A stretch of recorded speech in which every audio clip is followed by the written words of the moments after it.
नमस्कार, disclosure with Vinod में आपका स्वागत है। और आज हम चर्चा करेंगे कि जैसे जैसे लोकसभा के चुनाव नज़दीक आते जा रहे हैं, भाषा पर नियंत्रण जो है वो सियासी जमातें या सियासी लीडर खोते जा रहे हैं।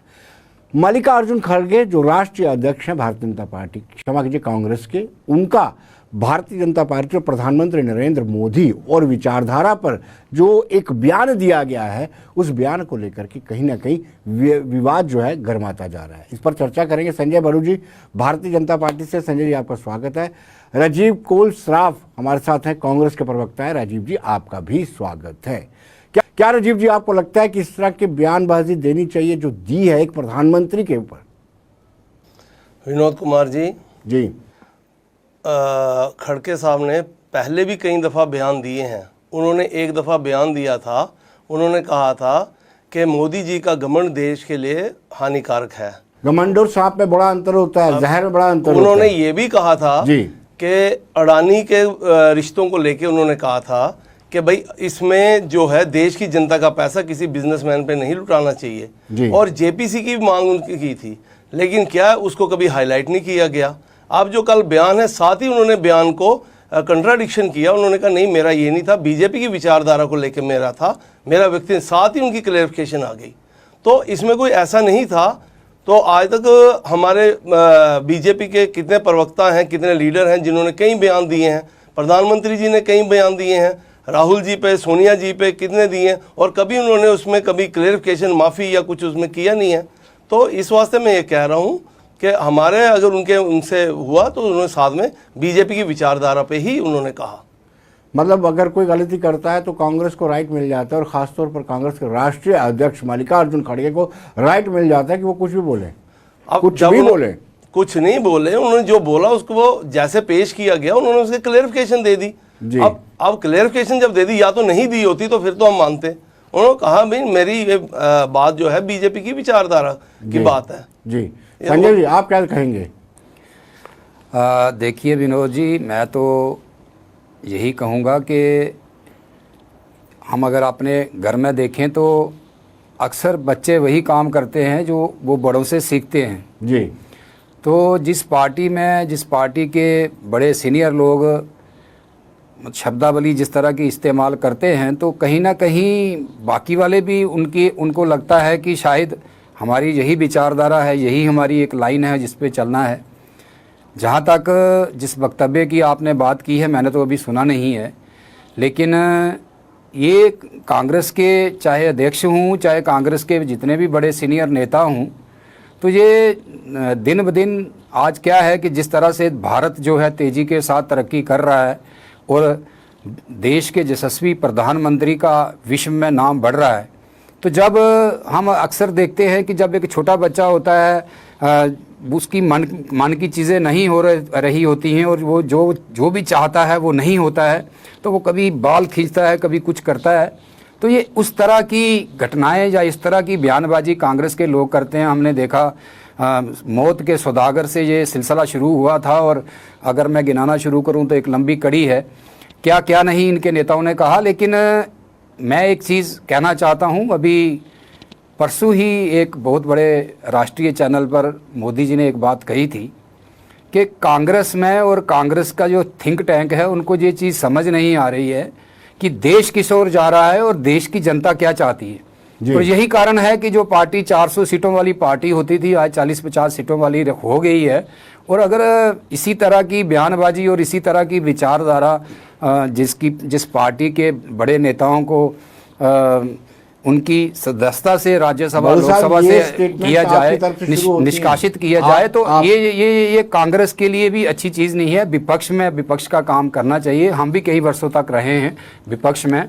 हमारे तो नेता वाजपेयी जी ने तो इंदिरा गांधी जी को दुर्गा तक कहा था। तो ये एक जेस्चर रहता है, कोई अच्छा काम करता है उसकी प्रेज करनी चाहिए। ठीक है, विपक्ष का काम है, अगर कोई चीज़ अच्छी नहीं हो रही है तो उसका विरोध भी करे, लेकिन हर विरोध के लिए विरोध और हर बात का विरोध, तो ये देश की जनता देख रही। आप ही के नेताओं ने ये भी कहा था, पूर्व प्रधानमंत्री डॉक्टर मनमोहन सिंह को मौनी बाबा तक कहा था। शुरुआत तो आप लोग करते हैं। नहीं, देखिए मौनी बाबा कहने में और ये शब्दावली है, देखिए विनोद जी, मोनी बाबा का क्या मतलब होता है। एक साधारण सा बच्चा भी, आप उसको भी पूछेंगे मोनी बाबा का मतलब ये है कि जो ना काम करते दिखता है, ना बोलते हुए दिखता है, और किस तरह का 10 साल का कार्यकाल भारत को थोपा गया। जबकि कांग्रेस के अंदर हम खुद कहते हैं, स्वयं कहते हैं हम, कि बहुत सारे अच्छे अच्छे नेता थे, प्रणब मुखर्जी थे और कई नाम हैं। तो उनको बेसिकली यहाँ पे एक परिवार की, जो हम मोदी जी बार बार कहते हैं कि ये परिवारवाद की राजनीति ने जो है भारत को कई वर्षों पीछे धकेला है। और आज देश की जनता ये समझ रही है, और आप देख रहे हैं, चाहे वो प्रदेशों में हो, चाहे हम राष्ट्रीय स्तर पर देखें, तो ये जो परिवारवाद की राजनीति है, इसको लोग अब स्वीकार नहीं कर रहे हैं। और ये जितनी जल्दी कांग्रेस बात समझेगी, ये पार्टियां बात समझेंगी, तो क्योंकि देश में सत्ता मजबूत हो तो विपक्ष भी मजबूत होना चाहिए, ये हम मानते हैं। तो विपक्ष की मजबूती तभी होगी कि जब विपक्ष भी लोगों की समस्याओं को लेके लोगों में जाए, और जो अच्छी चीजें हो रही हैं उनका गुणगान भी होना चाहिए। संजय जी का कहना है कि बुलकुलाहट का नतीजा है 400 से 40, इतनी गिरावट 2 अंक तक महदूद रह गए हैं अब, और ये बौखलाहट के कारण है कि आप कोई भी किसी तरह की भी स्टेटमेंट आप दे देते हैं। विनोद जी, ऐसा है 400 से 40 कई दफ़ा समय का बदलाव होता है, लोग चेंज चाहते हैं, या कोई ऐसा वातावरण तैयार किया जाता है, ऐसी एक आंधी चलाई जाती है, ऐसा कोई नैरेटिव सेट किया जाता है, हो जाता है कई दफ़ा। कहीं अब कई पार्टियां हैं, रीजनल पार्टियां, उन्होंने भी कहीं कहीं सीटें ली, दिल्ली की देख लो, आगे पीछे पंजाब। तो इसका उससे कोई अपनी अपनी विचारधारा होती है, हम अपनी विचारधारा से नहीं हटेंगे।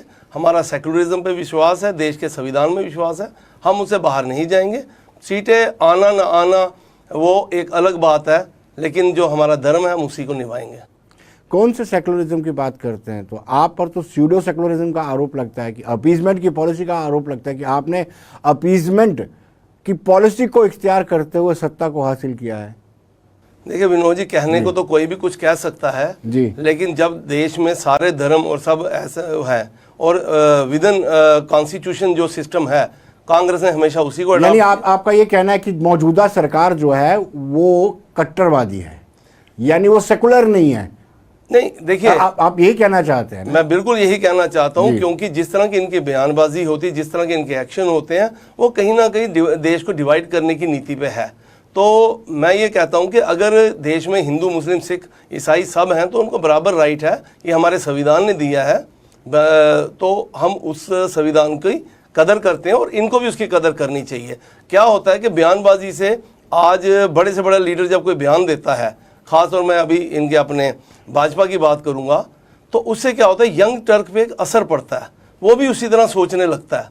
हो सकता है आज से 20-25 साल के बाद ऐसी चीज़ें ना हों, वो नेता ना हो, लेकिन जो ये अपनी क्रॉप या जो अपने लोग, अपनी जनरेशन तैयार होगी, तो वो जिस विचारधारा की होगी तो बड़ी दिक्कत होगी। जी, क्या वरु साहब ये सीधा सीधा आप पर इल्ज़ाम लगा रहे हैं कि आप सेकुलर नहीं हैं, आप कम्युनल पार्टी हैं, और कम्युनल पार्टी की लाइन टो करते हुए आपने सत्ता को हासिल किया? जैसे आप आरोप लगाते हैं कि कांग्रेस के लोग स्यूडो सेकुलरिज्म हैं, और स्यूडो सेकुलरिज्म की राह को इख्तियार करते हुए उन्होंने सत्ता को हासिल किया था। आप पर कम्युनल होने का आरोप राजीव सराफ लगा रहा है या कांग्रेस लगा रही है?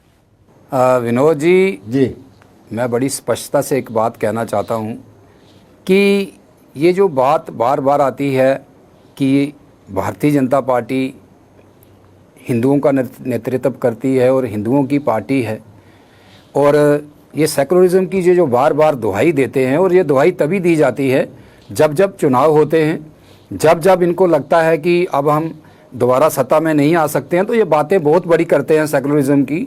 लेकिन इसी देश में 70 साल में सबसे ज़्यादा राज इस पार्टी ने किया है। हालांकि जो दूरदर्शी इन्हीं के बड़े नेता रहे हैं, चाहे महात्मा गांधी जी भी थे, उन्होंने कहा था कि आज़ादी के बाद हमें कांग्रेस को समाप्त कर देना चाहिए, इसको राजनीतिक दल नहीं आगे बढ़ना चाहिए। उनकी एक अच्छी सोच थी। आप मुझे बताएं, जिस पार्टी ने देश के विभाजन के बाद सिर्फ सत्ता में जिस नेता ने, एक नेता ने सत्ता में रहने के लिए देश के 2 टुकड़े करवा दिए।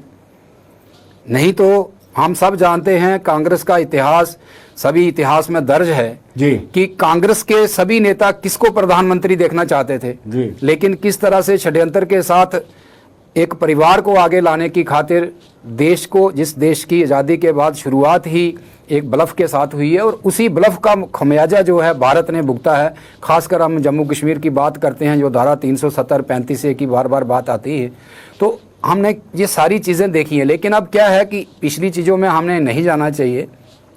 ये कह रहे थे अभी अभी कि जितने भी हमारे जो इंस्टीट्यूशन हैं वो अच्छे तरह से काम नहीं कर रहे। जिन लोगों ने इमरजेंसी जैसा एक्ट करके इस देश को एक, जितने भी इसके संविधान के जितने भी इंस्टीट्यूशन थे उनको समाप्त करने का काम किया है, और आज वो दुहाई देते हैं। आज देखिए इनका है क्या है। हमने देखा कोरोना महामारी में जब शुरू में वैक्सीन बनाने की बात आई तो इनका प्रेशर था कि नहीं बाहर से खरीदो। क्यों खरीदो बाहर से? मोदी जी ने कहा था कि हम आत्मनिर्भर भारत हैं, हम देश में वैक्सीन बनाएंगे, उसका विरोध। जब वैक्सीन बनी और लगाने की बात आई तब इन लोगों का विरोध। लेकिन इनको ये समझना चाहिए, जो मोदी जी ने पहले भी मैंने जिस बात का जिक्र किया है, कि ये देश जो है बड़ी तेज़ी से आगे बढ़ रहा है, और आज इतनी बड़ी कोरोना महामारी के बावजूद भी हम देख रहे हैं कि देश के 70 से 90 करोड़ लोगों को आज भी फ्री अनाज जो है सरकार पिछले 2.5 वर्षों से दे रही है। और इसी देश में 3 साढ़े तीन करोड़ लोगों को घर मिले हैं।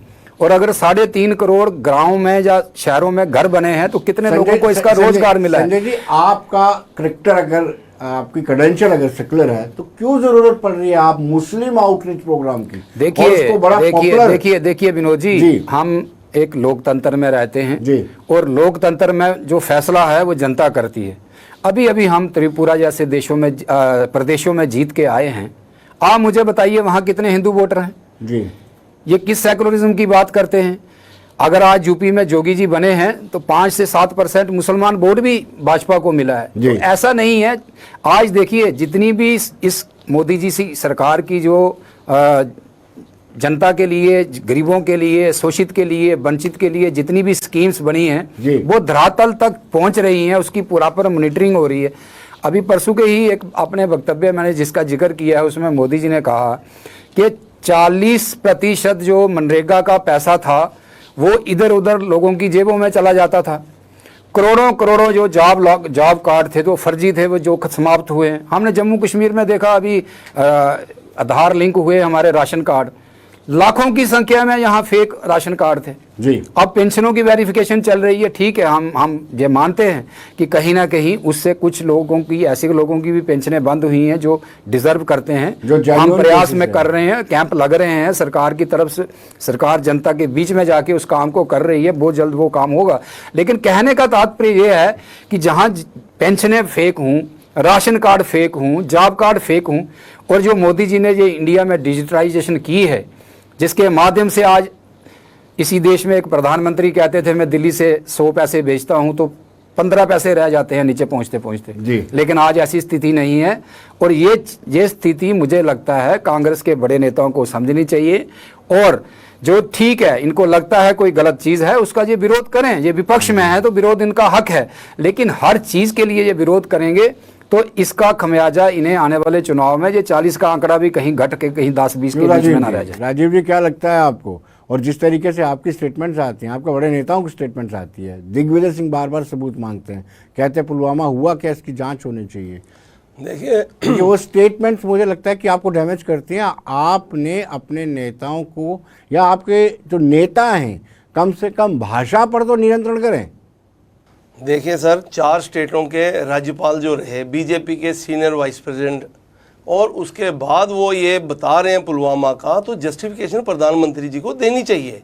और मैं ये नहीं कह रहा कि अगर दिग्विजय सिंह ने कहा या किसी ने कहा, जो 40 परिवार उजड़े हैं उस पर तो हक बनता है। क्यों नहीं ये पार्लियामेंट नहीं चलने दी इन्होंने?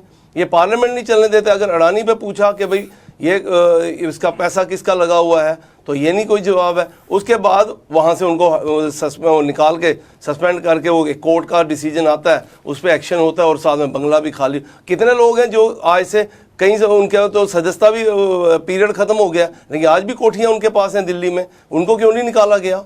तो मेरा कहने का मतलब है ये लोकतंत्र है, यहाँ अगर कोई चीज़ आती है तो पब्लिक डोमेन में आती है। और एक जिम्मेदार इंसान और जिम्मेदार पोस्ट वाला बंदा ये कहता है कि अब 5 हेलीकॉप्टर नहीं दिए गए, जिसकी वजह से